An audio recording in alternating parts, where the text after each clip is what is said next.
자, 오늘은 이제 출애굽기 19장 전체를 이제 함께 살펴볼 텐데요.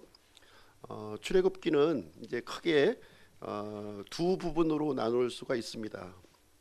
시내산을 중심으로 시내산 이전의 기간 그리고 시내산 이후의 기간 이렇게 나누어 볼 수가 있는데요. 1장부터 18장까지는 시내산 이전의 사건을 이제 기록하고 있고요. 19장부터 40장까지 시내산 이후의 사건을 이제 다루고 있습니다.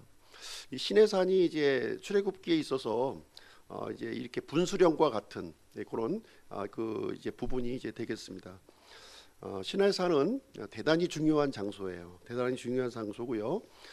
모세가 처음에 하나님으로부터 사명을 받았던 그 장소가 바로 시내산 호렙산이었습니다. 그래서 이 모세에게 사명을 주실 때 이제 어떻게 말씀하셨냐면 이집트에서 지금 노예 생활을 하고 있는 이스라엘 백성들을 지금 시내산으로 지금 모세와 지금 만나고 있는 이 시내산으로 내가 인도하여 내겠다 이렇게 이제 말씀을 하셨어요. 그리고 하나님을 섬기도록 하겠다 이렇게 말씀을 해주셨습니다. 그 내용이 어디에 나오냐면 출애굽기 3장 11절 12절에 나와요. 한번 가서 읽어보겠습니다. 출애굽기 3장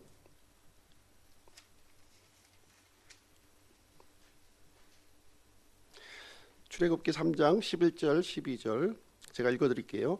모세가 하나님께 아뢰되 내가 누구이기에 파라오에게 가며 이스라엘 자손을 이집트에서 데리고 나가리까 하매 그분께서 이르시되 내가 반드시 너와 함께하리라. 내가 백성을 이집트에서 데리고 나간 뒤에 너희가 이 산에서 하나님을 섬기리니 너에게 이것이 곧 내가 너를 보낸 증표가 되리라. 그러니까 지금 이 상황이 어떤 상황인가요? 지금 이제 이스라엘 백성들이 이제 이집트에서 노예로 있는 그런 상황입니다. 당시 그 이집트는 이제 어떤 나라였냐면 세계 최강국이었어요. 그 강국에 있었던 그 노예로 있었던 이스라엘 백성들을 지금 이제 모세와 대화하고 있는 지금 이제 이 호렙산 시내산으로 지금 데려오겠다 이렇게 말씀을 해주셨는데 사실 이것은 이제 믿을 수 없는 일이죠. 사실 불가능한 일이 되겠습니다. 그러나 하나님께서는 이제 모세에게 사명을 주시면서 확신을 심어 주셨어요. 내가 반드시 너와 함께 하겠다. 이 산에서 하나님을 섬길 것이다. 그리고 이 내용이 내가 너를 보낸 증표가 될 것이다. 이렇게 말씀을 해주셨는데 불과 이제 몇 개월이 지나서 이 말도 안 되는 일이 이제 현실로 이제 이루어졌죠. 수백만 명의 이 백성들이 시내산 앞에 지금 운집해 있는 그런 일이 이제 일어나게 되었습니다. 그래서 출애굽기 19장은 매우 이제 중요한 장이 이제 되겠습니다. 이 19장에서 하나님께서는 이스라엘 백성과 특별한 언약을 맺으시는 거예요. 특별한 언약을 이제 맺으시는데 이 언약을 이제 무엇이라고 부르냐면 시내산 언약이라고 이제 부르는 그런 내용이 기록이 되어 있습니다. 그래서 오늘 본문 내용은 이제 아웃라인 전에 이제 나눠드린 대로 세 단락으로 이제 구성이 되어 있습니다. 그래서 세 단락을 간단하게 지금 요약을 해서 이렇게 말씀을 드리도록 이렇게 하겠습니다. 1절부터 이제 9절까지 내용은 이제 어떤 내용이냐면 하나님께서 이스라엘 백성들과 시내산 언약을 세우시는 그런 장면이 이제 되겠습니다. 1절 2절 한번 읽어볼게요. 이스라엘 자손이 이집트 땅에서 나올 때 셋째 달에 바로 그날에 그들이 시내 광야에 이르렀더라. 그들이 르비딤에서 떠나 시내 사막에 이르러 광야의 장막을 치되 이스라엘이 거기서 산 앞에 진을 쳤더라. 지금 이제 그 시내산에 도착한 그 시기가 이제 여기 명시가 되어 있는데요. 셋째 달 되던 바로 그날이라고 그랬으니까 3월 1일 날 도착한 거예요. 그렇죠? 3월 1일. 그러면 이스라엘이 출애굽한 날은 언젠가요? 이스라엘이 출애굽한 날. 그날은 1월 14일에 이제 출발을 했습니다. 그래서 3월 1일 날 이제 시내산에 이제 도착을 했는데요. 어느 정도의 기간이 걸렸냐면 한 47일 정도 걸린 거예요. 47일. 47일 정도 소요가 되어서 지금 이제 시내산에 도착한 내용이 되겠습니다. 3절 4절 한번 보겠습니다. 3절 4절 모세가 하나님께 올라가니 주께서 산에서 그를 불러 이르시되 너는 이같이 야곱의 집에게 말하고 이스라엘의 자손에게 고하라. 내가 이집트 사람들에게 행한 것과 또 내가 독수리 날개에 너희를 실어 내게로 데려온 것을 너희가 보았느니라. 자, 모세가 이제 하나님의 부르심을 받고 이 시내산으로 이제 올라가는 장면이 기록되어 있고요. 하나님께서는 이스라엘 백성들에게 고할 말을 여기서 이제 알려주시게 되는데 그 대상을 어떻게 지금 이제 언급하고 있냐면 야곱의 집, 이스라엘의 자손 이렇게 언급을 하고 있어요. 하나님께서 야곱의 이름을 이제 이스라엘로 바꿔주셨죠. 그래서 야곱과 이스라엘은 이제 같은 그 의미로 지금 사용되고 있는 거예요. 그리고 4절 말씀을 보시게 되면 하나님께서 이 그 출애굽 사건을 이제 간략하게 요약해서 지금 이제 표현을 해주고 있습니다. 지금 이제 이스라엘은 어떤 민족이었냐 하면은 이집트에 이제 노예로 살면서 이제 없어질 민족이었어요. 마치 그 광야의 떨기나무처럼 이렇게 불이 붙어가지고 한 순간에 없어져 버릴 그런 그 풍전등화에 있었던 그런 그 운명이었습니다. 스스로의 힘으로 이집트를 탈출하는 것은 불가능한 일이었어요. 그냥 이집트에서 노예로 살다가 그냥 이제 이집트에 동화되어 버리는 그럴 수밖에 없는 그런 민족이 바로 이제 이스라엘이었습니다. 그러나 하나님께서 이스라엘 백성을 이제 기억하셨고요. 이스라엘 백성과 함께 하셨다 이렇게 성경은 우리에게 말씀을 해주고 있습니다. 그래서 하나님께서는 이스라엘의 고난과 그 부르짖는 소리를 이제 들으셨고요. 아브라함과 이삭과 그 야곱의 하나님, 그들의 조상들의 하나님과 약속했던 그 약속을 하나님께서 기억하셨다고 말씀하고 있습니다. 그래서 하나님께서는 이 이스라엘을 구출할 지도자를 이제 선정하시게 되는데 모세를 이제 부르시는 장면이 이제 기록이 되어 있고요. 그래서 모세에게 이스라엘을 구출할 사명을 이제 주시게 됩니다. 그래서 하나님께서는 이제 모세와 이제 함께 하시면서 이집트에서 놀라운 일을 이제 진행하시게 되는데 4절에 보면은 이 초자연적인 일 두 종류의 일을 여기서 이제 말씀을 해주고 있습니다. 첫 번째는 무엇이냐면 이집트 사람들에게 행한 것을 보라는 거예요. 이집트 사람들에게 내가 행한 것을 보라. 어떤 일을 행하셨습니까? 10가지 재앙을 이제 내리셨고요. 그 다음에 이집트 군사들을 홍해 바다에 다 수장시키는 일을 이제 진행하셨습니다. 또 한 가지를 보라고 이제 말씀하시는데 그것은 무엇이냐면 독수리 날개에 너희들을 실어서 내게로 데려온 것을 한번 보라는 거예요. 지금 이제 기가 막힌 일이 벌어진 거 아닙니까? 이집트의 노예로 있던 사람들이 지금 시내산, 지금 이제 아라비아에 있는 시내산에 지금 이제 몇백만 명이 운집해 있는 그런 상황이에요. 이 상황을 어떻게 표현하고 있냐면 독수리 날개에 실어서 너희들을 데려왔다. 이렇게 지금 이제 언급을 하고 있는 내용이 되겠습니다. 그래서 하나님께서는 이제 이 그 홍해 바다를 갈르시고 이스라엘 백성들을 이렇게 쭉 인도해 가시는데 이 초자연적인 일을 이제 하나님께서 보여주셨다는 거예요. 마라의 쓴 물을 단물로 바꿔 주셨고 매일 아침 만나가 쏟아지는 그 경험을 이제 하도록 하셨고 반석에서 이렇게 물이 솟구쳐 올라오는 그런 것을 이제 보여주셨고 그다음에 모세의 기도를 통해서 아말렉 족속들을 이렇게 물리치는 도망치게 하는 그런 놀라운 일들을 이제 진행해 주셨습니다. 지금까지 이제 그 하나님께서는 이스라엘 백성들을 향해서 단 한 번도 화를 내지 않으셨어요. 지금 그 동안에 이제 이스라엘 백성들은 어려움을 당할 때마다 이제 불평하고 원망하고 모세를 원망하고 하나님을 원망하고 하는 일을 계속했는데 거기에 대해서 하나님은 단 한 번도 화를 낸 적이 한 번도 없으시다는 거예요. 그들의 요구를 다 이렇게 불평불만 하더라도 계속해서 그 이제 이 들어주시는 장면이 이제 기록이 되어 있습니다. 그러면서 이스라엘 백성들을 마치 독수리 날개로 이 그 새끼 독수리를 인도하는 것 같이 너희들을 지금 이 시내산 앞으로 지금 인도해 왔다. 지금 이제 얘기를 해주고 있는 거예요. 독수리는 이제 그 하늘의 제왕이죠. 하늘의 제왕인데 새끼 독수리에게 이 하늘을 나는 방법을 이제 가르쳐 주는데 그 가르쳐 주는 방법이 아주 신기합니다. 높은 그 공중으로 올라가는 거예요. 이 새끼를 이제 이 날개 위에 태우고서 높이 공중으로 올라가요. 거기서 떨어뜨립니다. 그냥 그러면 이 새끼는 이제 살려고 버둥버둥 하겠죠. 예, 버둥버둥.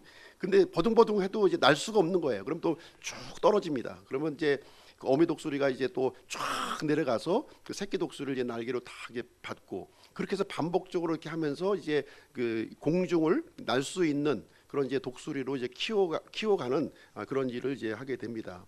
마치 이제 하나님께서는 그런 식으로 이스라엘 백성들을 마치 어미 독수리가 이 새끼 독수리를 훈련하고 보호하는 것처럼 지금 이제 시내 산으로 인도해 왔다. 지금 이 얘기를 지금 이제 모세에게 지금 말하는 장면이 이제 되겠습니다.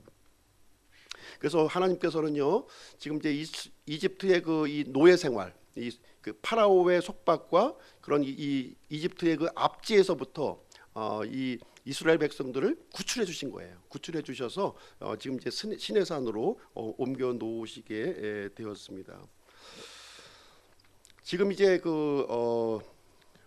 하나님께서는 이제 이 아브라함의 언약을 이제 기억하셨다 이렇게 얘기하고 있는데요.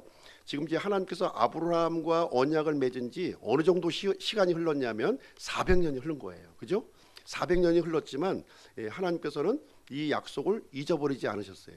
이스라엘 백성들은 다 잊어버렸어요. 다 잊어버리고 있었지만 하나님은 잊어버리지 아니하시고 그 약속을 신실하게 지키시는 그 이 모습을 여기에서 보여주고 있습니다. 사람의 시간으로 맞춘 것이 아니라 하나님의 시간에 정확한 타이밍에 이집트에서 이스라엘 민족들을 구출해 주셨습니다. 그래서 이 구출한 이 이스라엘 백성들을 향해서 이제 하나님께서는 이제 이 언약을 맺으시는 내용이 5절 6절 말씀에 이제 기록이 되어 있는 내용이 되겠습니다.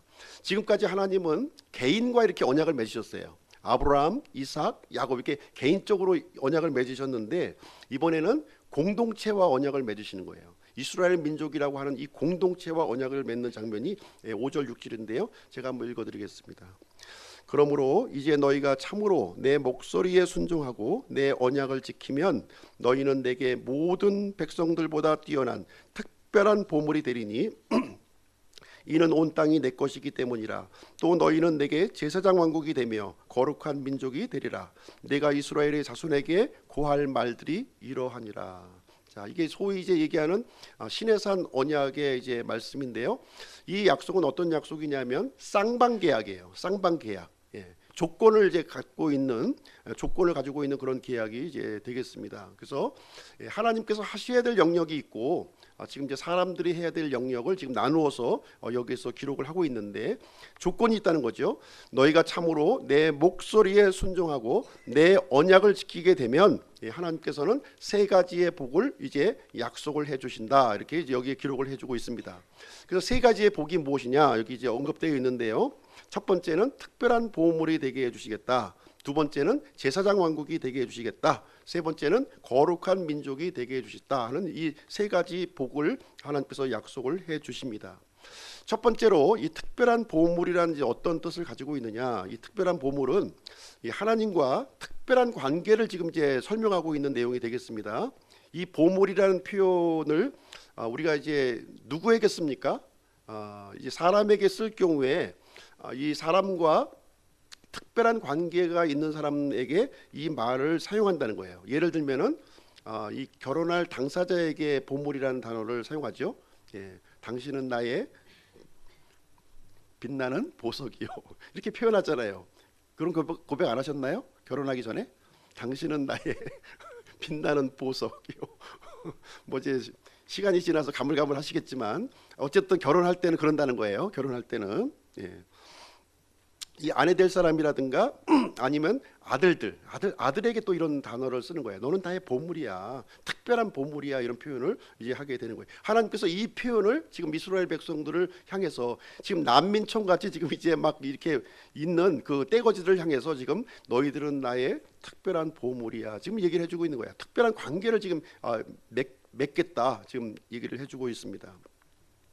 두 번째로 이제 제사장 왕국으로 삼게 해주시겠다 하는 내용인데요. 이것은 무슨 얘기냐면 이스라엘의 그 사명과 관련되어 있는 거예요. 사명, 어떤 일을 할 것인가. 지금 이제 그 하나님과 특별한 관계를 맺어주시는데 이스라엘이 어떤 일을 할 거냐는 거예요. 예, 하나님의 복을 받고 뭐 이게 먹을 거 걱정 없이 전쟁의 위험 없이 사는 것을 얘기하는 것이 아니라 제사장 왕국을 지금 이제 얘기를 해주고 있는 거예요.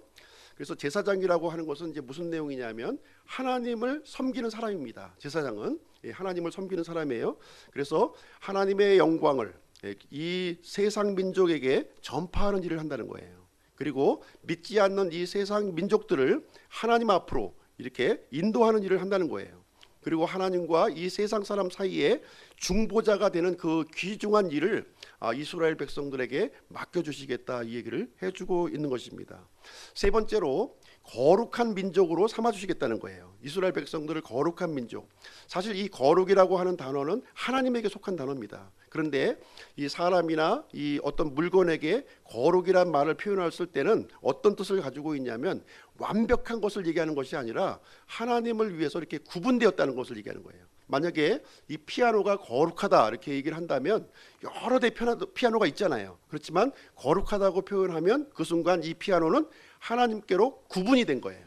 하나님의 목적을 위해서 구분되었을 때 거룩하다 표현하는 거예요. 사람도 마찬가지입니다. 사람도 모든 많은 사람들이 있지만 이 사람이 거룩하다 이렇게 얘기하게 되면 하나님의 일을 위해서 이렇게 구분되었다는 것을 얘기해주고 있는 것입니다. 그래서 거룩이란 그런 표현을 가지고 있는 건데, 이스라엘 백성들을 거룩한 민족으로 삼아주시겠다 하는 것은 무엇이냐면, 이제 세상에 여러 민족들이 많이 있지만 이 이스라엘 민족들을 하나님의 일을 위해서 따로 구분해 주시겠다 하는 내용을 지금 여기에서 언급해주고 있는 내용이 이제 되겠습니다. 그래서 이 약속을 모세는 이제 하나님으로부터 받게 되었고요. 이 내용을 이제 그대로 이스라엘 백성들에게 전달을 해주게 됩니다. 이 그 하나님의 약속에 대해서 이스라엘 백성들은 어떻게 반응을 했을까요? 그 내용이 7절부터 9절까지 이제 기록이 되어 있습니다. 이스라엘 백성들의 반응을 한번 보겠습니다. 모세가 와서 백성의 장로들을 불러 주께서 자기에게 명령하신 이 모든 말씀을 그들의 얼굴 앞에 내놓음에 온 백성이 함께 응답하여 이르되 주께서 말씀하신 모든 것을 우리가 행하리이다 하니, 모세가 백성의 말을 주께 전하매 주께서 모세에게 이르시되 보라, 내가 짙은 구름 가운데서 내게 임한 것은 내가 너와 말할 때에 백성이 듣게 하려 함이며 또한 영원히 내 말을 믿게 하려 함이니라 하시니라. 모세가 백성의 말을 주께 고하였더라. 그래서 이제 이 백성들이 어떻게 반응했습니까? 주께서 말씀하신 그 모든 것을 우리가 행하겠다고 지금 이제 답변하는 내용이 기록이 되어 있습니다. 그래서 이 하나님께서 이 약속을 제안하셨고요. 이스라엘 백성들이 이 약속에 응답함으로 말미암아 이 시내산 언약이 쌍방합의로 계약이 이제 체결되었다고 하는 사실을 여기서 이제 우리에게 말씀을 해주고 있습니다. 그래서 이 약속이 체결된 뒤에 이제 하나님께서는 다음 단계를 이제 진행하시는 거예요. 다음 단계를 진행하시는데 10절부터 15절까지 그 내용은 무슨 얘기냐면, 이제 그 계약을 체결하게 되면 얼굴을 봐야죠. 우리가 이 얼굴을 안 보고 계약하는 경우 있나요? 우리가 계약을 하게 되면 당사자의 얼굴을 이제 보게 됩니다. 신분도 확인하고. 그래서 이제 이 하나님을 만날 준비를 지금 하라고 지금 이제 하나님께서는 지시를 하는 내용이 10절부터 15절까지 이제 되어 있는데, 10절 11절 한번 읽어보겠습니다. 10절 11절. 주께서 모세에게 이르시되 백성에게 가서 오늘과 내일 그들을 거룩히 구별하라. 또 그들이 자기들의 옷을 빨게 하고 셋째 날을 예비하게 하라. 셋째 날에 주가 온 백성의 눈앞에서 시내산 위로 내려오리라. 그래서 이제 지금 이제 시내산에 도착했던 때가 3월 1일이라고 했죠. 한 47일 정도 걸렸다고 그랬습니다. 이제 셋째 날을 준비하라는 거예요. 그럼 언제입니까? 50일째 되는 날에 하나님께서 지금 이제 내려오시겠다, 얼굴을 보여주러 내려오시겠다, 지금 이 얘기를 여기서 해주고 있는 내용이 되겠습니다. 이 영광스러운 하나님, 거룩하신 하나님이 이 사람들 앞에 이제 내려오시는 거예요. 오시는데 이스라엘 백성들이 그냥 맞이할 수가 없는 거죠. 이 영광스러운 왕 중의 왕을 우리가 이제 배열할 때 이제 자신의 옷을 빨고 지금 이틀 동안 이제 정결하게 하는 이 준비 기간을 이제 갖추게 됩니다. 그래서 사방에 경계를 또 세우고 아내와 동침하지 말 것을 이렇게 성결하게 이렇게 준비할 것을 이렇게 내용하는 내용이 10절부터 15절까지 이제 기록이 되어 있고, 50번째 날이 어떤 날인가요? 50번째 날. 6월 오순절이죠. 오순절이 그 50번째 날이에요. 그 이스라엘 백성들에게 하나님께서 강림하신 그날이 언제냐? 바로 50번째 날 오순절날 이제 임하셨다 하는 것을 여기서 알려주고 있는 것입니다. 마침내 이제 16절부터 25절까지를 보시게 되면 이제 하나님께서 시내산에 강림하시는 장면이 거기에 이제 기록이 되어 있습니다. 이 하나님께서 어떤 모습으로 강림하시느냐 그 생생한 모습이 성경에 기록이 되어 있는데요. 16절부터 19절 말씀 제가 읽어드리겠습니다. 과연 하나님께서 어떻게 임하시는지 한번 보겠습니다. 셋째 날 아침에 천둥과 번개와 짙은 구름이 산 위에 있고 나팔 소리가 심히 크므로 진영에 있던 온 백성이 떨더라. 모세가 하나님과 만나려고 백성을 데리고 진영에서 나오매 그들이 산 기슭에 섰더라. 시내산이 온통 연기로 자욱하니 이는 주께서 불 가운데서 그 위로 내려오셨기 때문이더라.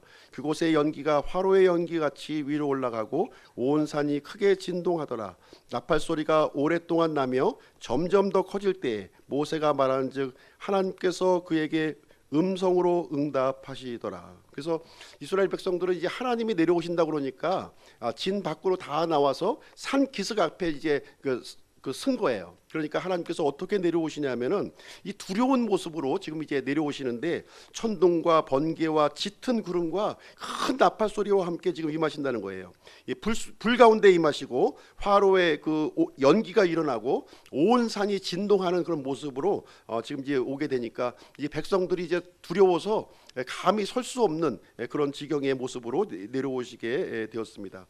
하나님께서는 이렇게 시내산에 내려오셔서 이제 하신 일이 무엇이냐면 이제 율법을 반포하시는 거예요. 율법. 그래서 출애굽기 20장부터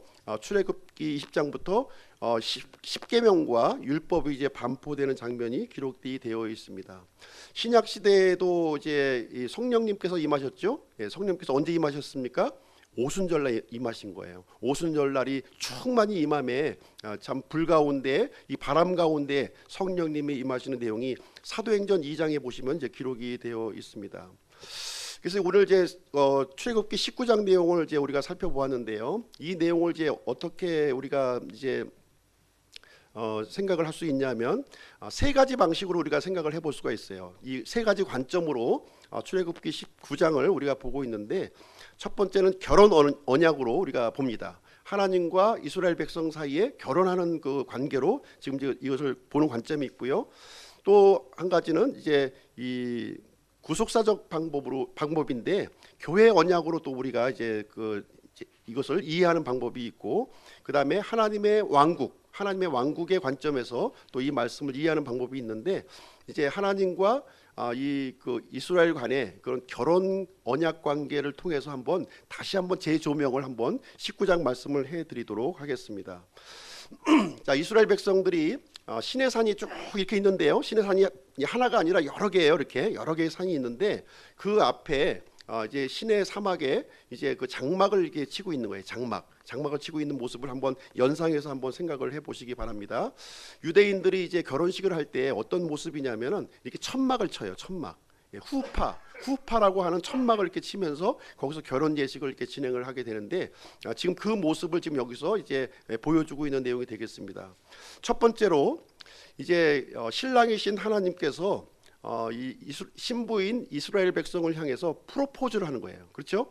제일 처음에 이제 사랑하는 사람이 만났을 때 물론 여자가 이제 프로포즈하는 경우도 있지만 대부분 이제 남자가 프로포즈를 하는 거죠. 그래서 하나님께서 사랑의 프로포즈를 하는 장면이 5절 말씀입니다. 5절. 5절 말씀을 보시게 되면 하나님의 프로포즈 내용을 한번 보도록 하겠습니다. 5절. 그러므로 이제 너희가 참으로 내 목소리에 순종하고 내 언약을 지키면 너희는 내게 모든 백성들보다 뛰어난 특별한 보물이 되리니 이는 온 땅이 내 것이기 때문이라 하면서 하나님께서 이스라엘 백성들을 향해서 프로포즈를 하고 있는 거예요. 그렇죠? 이 특별한 보물이라고 하는 말이 무슨 얘기냐면 너는 나만의 보석이라는 거예요. 나만의 보석이고 가장 아끼고 사랑하는 특별한 값진 이런 보물이다. 이제 이 얘기를 이 하나님께서 이스라엘 백성을 향해서 고백하는 내용이 되겠습니다. 나는 너와 특별한 관계를 갖고 싶다, 이렇게 얘기를 해주고 있는 거예요. 누구도 침범할 수 없는 너와 나만의 아주 개별적인 이 관계를 이제 하고 싶다, 이렇게 표현을 해주고 있습니다. 이랬을 때 이 신부인 이스라엘 백성들은 어떻게 반응하는지 이 백성의 신부의 그 대답을 한번 보겠습니다. 8절 말씀에 나와 있는 거예요. 신부가 어떻게 대답하는지 보겠습니다. 온 백성이 함께 응답하여 이르되 주께서 말씀하신 모든 것을 우리가 행하리이다. 그러면서 이제 하나님의 프로포즈를 이스라엘 백성들이 이렇게 수용하는 이 진술이 여기에 기록이 되어 있습니다. 자, 이제 신랑의 프로포즈가 있고요, 신부의 응답이 있으면 그 다음에 진행되는 거 무엇이죠? 세 번째 단계는 이제 신부의 꽃단장이 들어가는 거예요. 꽃단장, 결혼하기로 약속했으니까 그 다음에는 신부의 꽃단장을 하는데, 그 꽃단장이 10절부터 11절까지 그 내용이 기록이 되어 있습니다. 10절 11절, 주께서 모세에게 이르시되 백성에게 가서 오늘과 내일 그들을 거룩히 구별하라. 또 그들이 자기들의 옷을 빨게 하고 셋째 날을 예비하게 하라. 셋째 날에 주가 온 백성의 눈앞에서 시내산 위로 내려오리라. 그래서 신랑과 신부가 이렇게 맞선을 보게 되는 자리를 하게 되면은 어떻게 하겠어요? 이 영광스러운 이 왕 중의 왕, 주 중의 주요, 하나님이신 참하나님 앞에 신부가 나아가기 위해서는 준비를 해야 되는 거예요. 정결한 준비를 여기서 하게 되는데, 이제 이틀 동안 준비하는 그 꽃단장하는 기간이 여기에 기록이 되어 있습니다. 그리고 나서 이제 마침내 신랑의 얼굴을 보여주는 거예요. 이스라엘 백성들에게 보여주는 장면이 바로 이제 맞선을 보는 장면이 되겠는데, 16절부터 18절까지가 이제 하나님과 이스라엘 백성이 맞선을 보는 장면인데, 아주 이 엄청나죠. 이제 연기가 일어나고 막 산이 진동하고 지금 하나님의 영광이 그냥 막 가득히 찬 상태에서 신부인 이스라엘 백성과 서로 이제 맞선을 보는 이런 장면이, 엄청난 광경이 16절부터 18절까지 아까 읽어드렸는데요, 그 내용이 이제 기록이 되어 있습니다. 그래서 오늘 이제 이 내용이 그 내용을 이제 다루고 있고, 이제 이어서 우리가 살펴볼 내용이 뭐냐면은, 이제 그 맞선을 본 다음에 이제 하는 내용이 뭐냐면 이 결혼식에서 우리가 이제 그 신랑과 신부를 이렇게 주례자가 이제 앞에 내놓고 하는 게 뭐죠? 많은 증인들을 이제 앉혀놓고 하는 것이 바로 결혼 서약이에요. 이 결혼 서약에 해당되는 것이 어떤 내용이냐? 지금 출애굽기 20장부터 23장까지의 내용입니다. 거기에 보시면 이제 10계명과 율법을 주시는 장면이 나오고 있는 거예요. 10가지 계명과 613가지의 그 율법, 그러니까 왕의 신부로서 갖춰야 될 그 법도, 이 법도를 알려주시는 거예요. 왕의 신부가 거저되는 게 아닙니다. 거저되는 게 아니에요. 이스라엘 백성들이 지금 이제 섣불리 이렇게 응답은 했지만 왕의 신부가 되는 것이 보통 일이 아닌 거예요. 그래서 하나님께서 신부로서 갖춰야 될 그 덕목들을 지금 10계명과 율법으로 지금 이제 알려주시고 있는 겁니다. 그래서 이스라엘 백성들은 이제 하나님의 이 신부가 되기 위해서는 이전에 살던 방식으로 살면 안 된다는 거예요. 이집트 노예 생활의 그 사고방식대로 살아서는 하나님과 함께 살 수가 없는 거예요. 하나님의 이 거룩하신 하나님과 살기 위해서는 이제 이 왕의 법도, 왕가의 법도를 이렇게 준수하면서 이렇게 갖춰야 될 그런 그 법도를 지금 이제 알려주시는 내용이 되겠습니다. 그래서 이제 가장 중요한 것이 무엇이냐면 이제 10계명에서 제1계명이에요. 이제 그 20장부터 우리가 이제 10계명을 이제 살펴보게 될 텐데, 제일 중요한 계명, 신랑인 하나님으로서 신부인 이스라엘에게 요구했던 첫 번째 계명이 뭐냐? 바람 피우지 말라는 거예요. 바람 피우지 마라. 우리 인간도 그렇지 않습니까? 내가 가장 사랑하고 가장 아끼는 신부를 내가 맞이할 때, 이 사람과 내가 일평생 이 약속을 하고서 이 살아가고자 할 때 이 신부에게 신랑이 요구하는 게 뭡니까? 바람 피우지 말라는 거예요. 신부도 역시 하나님에게, 남편에게 동일한 요구하는 겁니다. 바람 피우지 말라는 거예요. 그 내용이 이제 20장 1절부터 3절까지 그 내용이 1계명이 이제 나와 있는 겁니다. 하나님께서 이 모든 말씀으로 말씀하여 이르시되 나는 너를 이집트 땅 곧 속박의 집에서 데리고 나온 주 내 하나님이니라. 너는 내 앞에 다른 신들을 두지 말라. 이렇게 하면서 이제 그 우상들을 이제 섬기지 말라는 거예요. 하나님 이외에 이제 참 하나님을 이제 남편으로 이제 받아들였으므로 이제 더 이상 다른 신들, 우상을 섬기지 말 것을 여기서 언급을 해주고 있는 내용이 되겠습니다. 하나님께서는 이스라엘 백성들을 향해서 이 그 사랑을 이제 보여주신 거예요. 사랑은 전부를 요구한다는 거예요. 사랑은 전부, 그렇지 않습니까? 내가 그 아내를 사랑한다면, 나의 사랑을 전부를 주었다면 그 아내 역시도 전부의 사랑을 이렇게 요구한다는 것을 우리는 보게 됩니다. 예수 그리스도께서도 우리에게 전부의 사랑을 주셨습니까? 예, 예수 그리스도께서는 우리에게 전부의 사랑을 우리에게 요구할 권리가 있으시다는 거예요. 예, 왜냐하면 남편과 아내의 관계이기 때문에. 그리스도와 교회의 관계도 마찬가지예요. 예, 신랑과 신부의 관계라는 거예요. 이 관계에서 가장 중요한 것은 바람 피우지 말라는 것이 가장 첫 번째 계명이 이제 되겠습니다. 그 다음에 이제 그 결혼 서약이 이렇게 또 딱 끝나게 되면 이제 그 다음 하는 일이 뭡니까? 그 다음에는 예식을 해야죠. 예, 결혼 예식을 하는 거예요. 결혼 예식. 그 결혼 예식을 하는 장면을 한번 보도록 하겠습니다. 결혼 예식의 장면이 24장 4절로 7절 말씀 한번 보겠습니다. 10계명과 율법을 다 알려주시고 그것을 통해서 이제 결혼 서약을 하고 결혼 예식을 진행합니다. 24장 4절로 7절 한번 제가 읽어드릴게요. 어떻게 하나님과 이스라엘 백성들이 어떻게 결혼 예식을 행하는지 그 결혼 예식 방법을 한번 보겠습니다. 4절로 7절. 모세가 주의 모든 말씀을 기록하고 아침에 일찍 일어나 산 밑에 제단을 쌓고 이스라엘의 12지파대로 12기둥을 세우며 또 이스라엘 자손의 청년들을 보내어 그들이 번제 업무를 드리게 하고 소들을 화평 헌물로 삼아 주께 희생 헌물로 드리게 하니라. 또 모세가 피의 절반을 취하여 대야들에 담고 피의 절반은 제단 위에 뿌리며 언약의 책을 가져다가 백성이 듣는 데서 읽음에 그들이 이르되 주께서 말씀하신 모든 것을 우리가 행하고 순종하리이다. 그래서 결혼 예식은 어떤 예식이냐면 피의 언약을 가지고 지금 결혼 예식을 하는 장면이 여기에 기록이 되어 있는 거예요.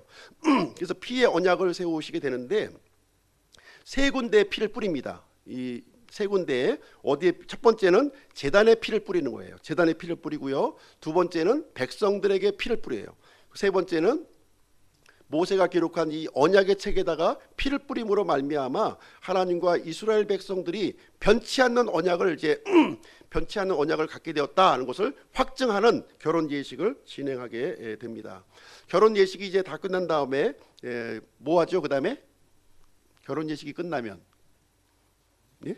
잔치하죠. 잔치하는 장면 보겠습니다. 하나님과 이스라엘 백성들이 잔치하는 내용이 24장 9절로 11절 말씀 기록되어 있습니다. 9절로 11절. 참 잔치까지 다 하네요. 9절로 11절 제가 읽어드릴게요. 그때 모세와 아론과 나답과 아비후와 이스라엘의 장로 70명이 올라가서 이스라엘의 하나님을 보았는데 그분의 발밑은 마치 사파이어 돌로 포장한 듯하고 청명한 하늘의 본체 같더라. 그분께서 이스라엘 자손의 고귀한 자들에게 자신의 손을 대지 아니하셨으므로 그들도 하나님을 보며 먹고 마셨더라. 이렇게 기록하면서 참 이 하나님의 발밑에까지 올라가서 지금 이제 백성의 대표되는 사람들만 올라간 겁니다. 수백만 명이 뭐 다 올라갈 수 없잖아요, 거기에요. 그래서 백성의 대표가 되는 모세와 아론과 나답과 아비후, 이스라엘의 장로 70명 대표되는 사람이 올라가서 하나님의 이 앞에 올라가서 지금 이제 먹고 마시 하나님과 더불어서 이렇게 만찬을 베푸는 그 장면이 여기에 기록이 되어 있습니다. 자, 결혼 그 만찬까지 끝났어요. 그러면 그 다음에 뭐 하나요? 다 경험해 보셨을 텐데 뭐 하죠? 허니문 가죠. 첫날 밤 보내잖아요. 첫날 밤 보는 내용을 한번 보겠습니다. 첫날 밤 출애굽기 24장 15절로 17절 말씀 이제 첫날 밤 보내는 장면을 한번 보겠습니다. 15절부터 18절 제가 읽어드릴게요. 모세가 산에 오르매 구름이 산을 덮였더라. 주의 영광이 시내산 위에 머물렀고 구름이 엿새 동안 그 산을 덮었는데 일곱째 날에 그분께서 구름 가운데에서 모세를 부르시니라. 이스라엘 자손의 눈에는 주의 영광을 보는 것이 마치 그 산의 꼭대기의 삼키는 불을 보는 것 같았더라. 모세는 구름 가운데로 들어가 산 위로 올라갔으며 밤낮으로 40일 동안 산에 있었더라. 그래서 이제 그 모세가 이스라엘 백성들을 대표로 해서 이 하나님의 품 안으로 지금 들어가는 장면이에요. 하나님의 영광 가운데 그 구름 가운데 들어가는 장면이 여기에 기록이 되어 있습니다. 그래서 신부의 대표의 자격으로 이제 하나님께 들어가서 완전히 이제 하나님과 이 모세가 이제 연합이 되는 모습이 이 첫날밤을 보내는 장면이 여기에 기록이 되어 있습니다. 자, 첫날밤이 끝났어요. 그럼 이제 뭐 합니까? 그 다음에 첫날밤이 끝나면 이제 뭐 합니까? 신혼여행 갔다 왔어요. 뭐 해야 돼요? 우리 뭐 했어요? 그 세진자매 뭐 했나요? 신혼집 만들었잖아요. 신혼집 없으면 되겠습니까? 이제 결혼했고 다 인사했고 만찬 다 했으면 이제 살아야 될 거 아니에요. 그 남편 대신 남편과 살아야 되는데 신혼집을 이제 장막하는데, 이 신혼집이 뭐냐면 출애굽기 25장부터 31장까지 성막이 만들어지는 거예요. 하나님께서 임재하시는 장소, 그 장소 성막이 이 지금 이스라엘의 진영 한 가운데에 거기에 설치가 되게 되는 일이 일어납니다. 이 성막을 누구의 손으로 만듭니까? 하늘에 있는 성막은 이제 하나님께서 만드시는데, 이 땅에 있는 성막은 이 신부들의 손으로 만들어지는 거예요. 신부들의 그 지참금으로 만들어지는 것을 여기서 또 기록하고 있습니다. 출애굽기 35장 보겠습니다. 출애굽기 35장 21절 22절 보겠습니다. 출애굽기 35장 21절 22절. 마음의 감동을 받은 모든 자와 영으로 자원하게 된 모든 자가 오고, 그들이 회중의 성막 작업과 그분을 섬기기 위한 모든 것과 거룩한 의복들에 쓰도록 주의 헌물을 가져왔으니, 곧 자원하는 마음을 가진 남자들과 여자들이 다 오고, 그들이 팔찌와 귀고리와 반지와 납작한 보석과 온갖 금보석을 가져왔더라. 헌물을 드린 모든 사람이 주께 금으로 헌물을 드리니라. 이렇게 얘기하면서 이제 신혼집을 장만하면서 이제 광야 생활 내내 하나님의 임재 가운데 이스라엘 백성들이 이제 광야를 이제 약속의 땅까지 이렇게 가게 되는 내용이 이제 기록이 되어 있습니다. 자, 이제 구약의 이 오순절 버전은 지금 이제 하나님과 이스라엘의 연합을 지금 우리에게 가르쳐 주고 있고요. 신약의 오순절 버전은 성령님과 그리스도인의 연합을 우리에게 이제 가르쳐 주고 있습니다. 그래서 예수 그리스도께서 이제 공중 재림하실 때 이제 이 신부된 이 교회는 하늘로 들림을 받아서 공중에 신랑 되신 그리스도와 이렇게 혼인 잔치가 이루어지는 것으로 이렇게 모든 일정이 이제 끝마쳐지게 되는 것입니다. 그래서 하나님의 임재하심, 성령님의 임재하심을 통해서 온전히 하나님과 이렇게 연합된 것을 우리에게 알려주고 있습니다. 그래서 하나님께서 이 땅에 내려오시는 목적이 무엇이냐? 이 신자들과 연합하기 위해서 오시는 거예요. 또 두 번째로 하나님께서 임하시는 목적은 뭐냐?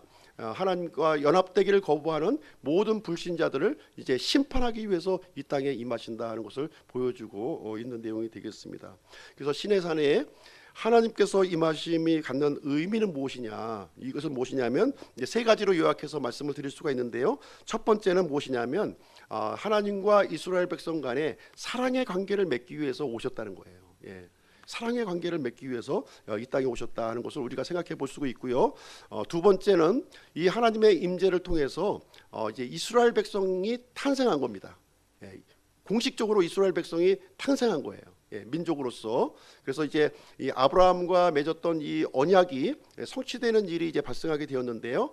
이제 한 국가가 이제 형성이 되려면 세 가지 요소가 있어야 되는 거예요. 첫 번째는 뭐냐면 주권, 그 다음에 백성, 세 번째는 땅이에요. 지금 이제 두 가지가 이루어진 거예요. 하나님의 주권과 그리고 이 백성들이 이제 준비가 되었고요. 이제 마지막 땅이 준비되는데, 그런 이제 가나안 땅, 그 부분이 아직 남아 있는 그런 상태가 이제 되겠습니다. 그리고 이제 하나님의 임재는 언제 이루어졌냐면 50번째 날에 이루어진 거예요. 오순절 날 이루어졌는데, 이 50이라고 하는 숫자는 희년과 연관이 되어 있어요. 모든 것이 해방이 되는 날, 회복이 되는 날이 바로 50과 연관되어 있는 숫자가 되겠습니다. 그래서 이스라엘 백성들은 이 속박의 땅 이집트에서 50번째 날 완전히 이제 하나님과 연합됨으로 말미암아 이렇게 모든 것이 제자리로 돌아가고 이게 회복되었다고 하는 사실을 우리에게 알려주고 있습니다. 그래서 이 해방이라고 하는 단어는 이 부채가 탕감되었다는 거예요. 우리의 빚이 완전히 탕감되었다는 것이고요. 우리가 종된 삶에서 이렇게 완전히 이렇게 해방되었음을 의미해주고 있습니다. 그래서 모든 묶여 있는 것들, 모든 우리 얽어매고 있는 사슬들이 완전히 다 풀어졌다고 하는 사실을 여기에서 우리에게 알려주고 있습니다.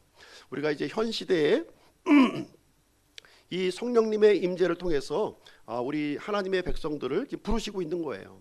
공동체로 이제 부르시고 있는데 바로 이제 그 공동체가 바로 이제 교회가 되겠습니다. 그래서 이 교회를 이제 어떻게 표현하고 있냐면 베드로전서 2장 9절에 보시면 너희들은 선정된 세대요 왕가의 제사장이요 거룩한 민족이요 특별한 백성이다. 이렇게 우리에게 표현을 해주고 있습니다. 하나님께서 이스라엘 백성들에게 고백했던 그 동일한 내용이 이제 성령 하나님께서 우리들에게 동일한 이 사랑의 고백을 우리에게 하고 있다고 하는 사실을 여기서 보여주고 있습니다. 그래서 이 교회는 이제 예수님의 신부예요. 예수님의 신부로서 이제 혼인 예식을 준비하는 정결한 처녀라는 사실을 우리에게 가르쳐주고 있습니다. 그래서 바람피면 안 되는 거예요. 예수님 위에 다 바람피면 안 돼. 예수님이 하고 우리가 정혼 관계인데 법적으로 결혼한 상태이기 때문에 절대로 다른 이 신들과 우상들에게 눈을 돌리면 안 된다는 거예요. 오직 이 나의 신랑 대신 예수 그리스도만 바라보는 정결한 처녀의 모습이 바로 교회의 모습이다 하는 것을 우리에게 가르쳐주고 있는 내용이 되겠습니다. 그래서 우리 정결한 처녀로 준비되는 우리 기쁨 교회 성도님들이 되시기를 주님의 이름으로 축원드립니다. 이상으로 말씀 마치고 잠깐 우리 기도하는 시간을 갖도록 하겠습니다. 각자 우리 이제 본인이 갖고 있는 이 간절한 기도를 이제 하나님 앞에 들고 나아갔으면 좋겠습니다. 예수님은 우리의 신랑 되시는 거예요. 우리는 신부가 되는 겁니다. 남자이든 여자이든 상관없어요. 모두가 예수 그리스도의 신부의 자격으로 우리는 이제 준비되어 있는 그런 사람들입니다. 그래서 신랑 되신 이 예수님께 우리의 필요한 것들을 간절히 아뢰면 들어주신다고 우리에게 약속을 해주셨습니다. 우리 개인적인 일도 좀 기도하시고 우리 주변에 있는 사람들을 위해서도 기도하시고 교회를 위해서도 기도하시고 이렇게 필요한 일들 국가를 위해서도 기도하시고 그런 시간을 한 2, 3분 정도 가지시고요. 이어서 우리 이은복 형제님 나오셔서 마무리 기도하고 이렇게 마치도록 하겠습니다.